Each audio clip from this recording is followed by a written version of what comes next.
Gviya Shel Kiddush for Shabbat, Lichot Shabbat Kodesh, ready, all polished and nice over here. And we are in Shabbat Shira, also happens to be Parshat Beshalach, happens to be like an awesome week, a fantastic.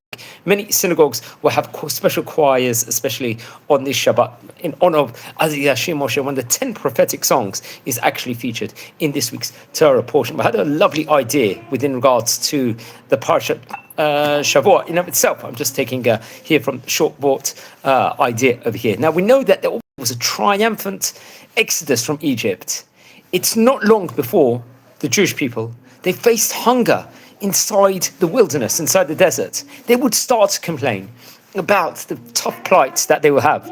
God, in turn, is going to respond by providing them something called man, heavenly bread. What was this? It was a dew-like substance that would provide all necessary sustenance while the people were in the desert for the next 40 years. Arba'im shanim. This was not just a present over here.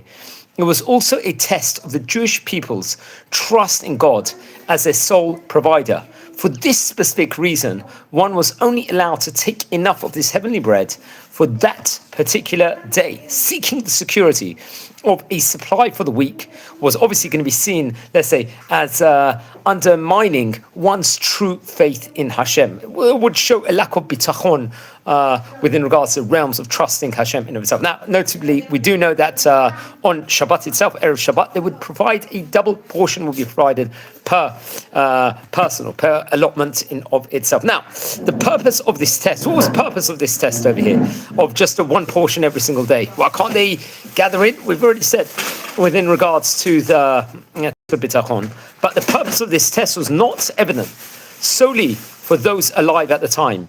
Moshe is going to relay God's instructions to his brother, older brother Aaron, to store a sample of this heavenly bread inside something called a tzintzeret. What is that? A jar, which would serve as a visual reminder of the very important lessons provided by this test over here. And many years later, Yirmiyahu, Jeremiah, who was a prophet, he was a Navi, he pointed to this retained sample of heavenly bread, man, when rebuking the Jewish people for their lack of trust in God and consequent, let's say, refusal to minimize their workload, to prioritize their Torah learning and growth. Now, friends, the message that let's say this heavenly bread was intended to convey to the people receiving it, and therefore, by extension, obviously us in of itself, was that everything we receive comes from Hashem, comes from God.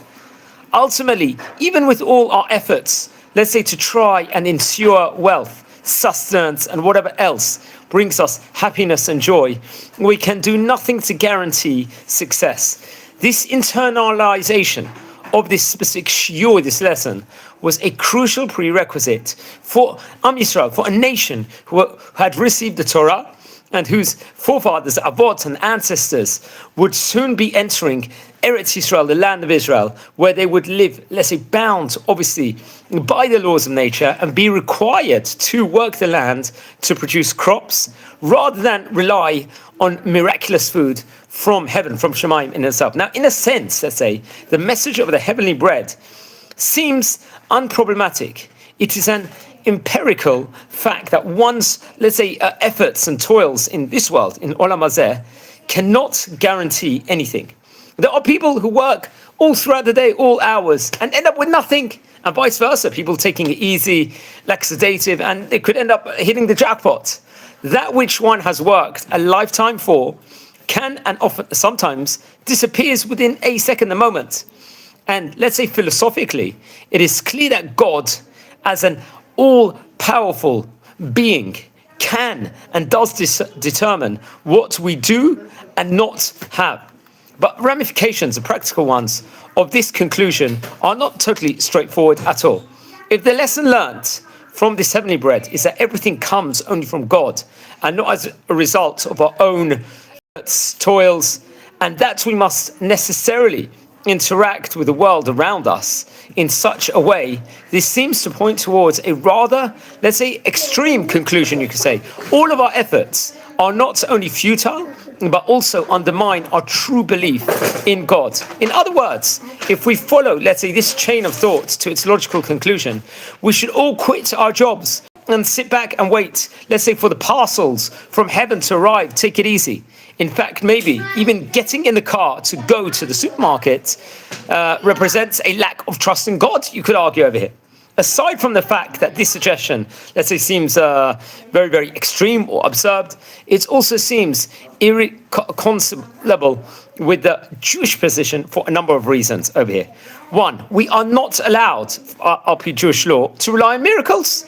Well, halachically, surely there would be no greater reliance on miracles than expecting all of one's needs to be provided for without doing absolutely anything to work towards them. Number two, a number of the greatest rabbis of yesteryear and rabbis of all over the ages and current days, in conjunction with their studies, which occupy, let's say, the majority of their time and energies, worked in order to support themselves. They would have a parnasah. Were they lacking in this most fundamental principle of a trust in the faith of God? You see, people, great rabbis like Rabbi Shimon Agassi in Iraq, he would, you could have possibly learned the entire time in of itself, but he would have a specific business in of itself and make sure he'd work. I think the Arizal, he was working in the pepper business, as we learned about. He was one of the great rabbis from Tzfat, the four holy cities of Israel, also as another example.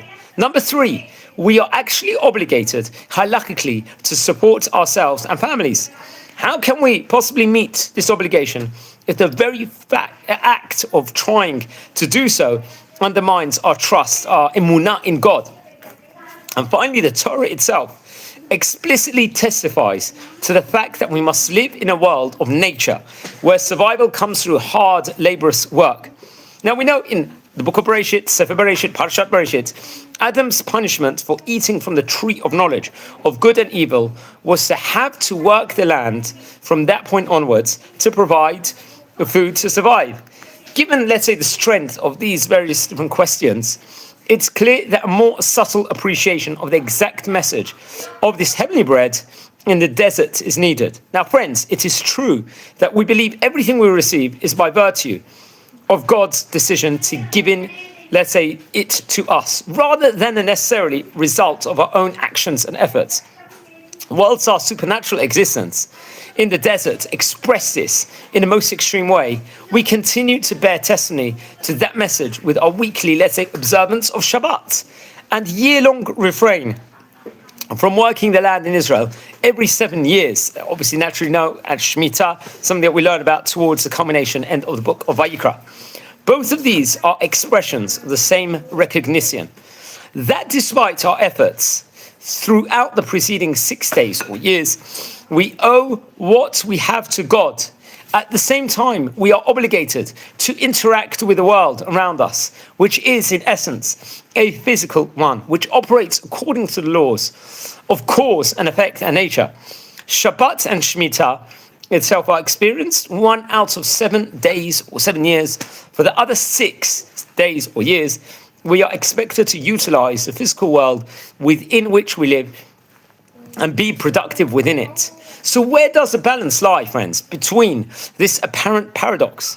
Our challenge over here is to both operate within the world of physicality and nature around us, to toil and strive for our obligations, for our goals, our targets, very calculated and, let's say, logical and sensible ways. And yet at the same time, to never lose sight of the fact that ultimately the outcome of all our efforts, all our hishtadlut, is dependent only on what God chooses to give us.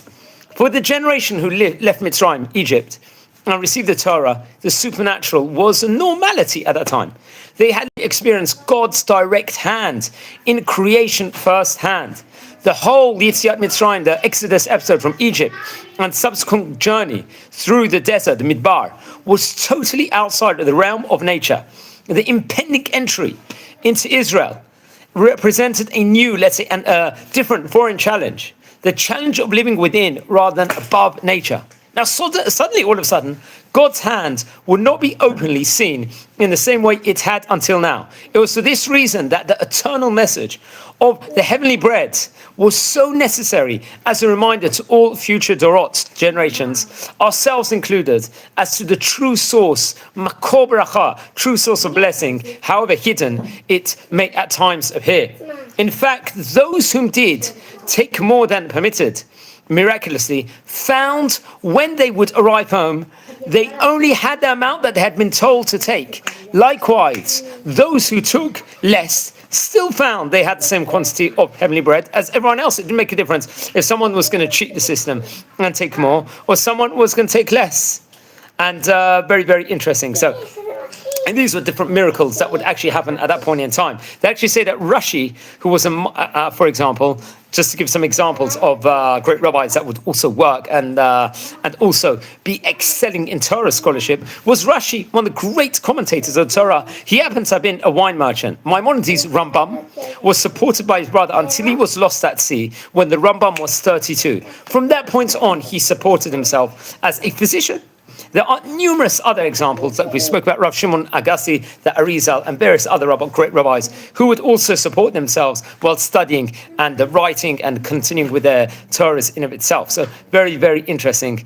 And absolutely beautiful insights here into Torah. I took this actual idea over here based on a Dvar Torah that Rabbi Andrew Savage gave. I think he's based in the United Kingdom. Very interesting. It happens to be also this week Shabbat Shira. Why Shabbat Shira?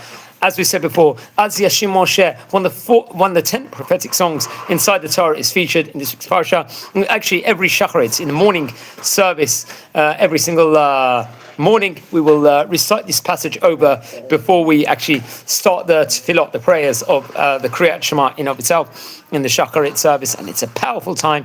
It's an auspicious time. We gather, we sing together, we have joy together. It's Shabbat Shira. And wishing you on this all note a Shabbat Shira Shalom. Blessings here from Israel. We never know what can happen every single moment. Every single moment we are in Israel.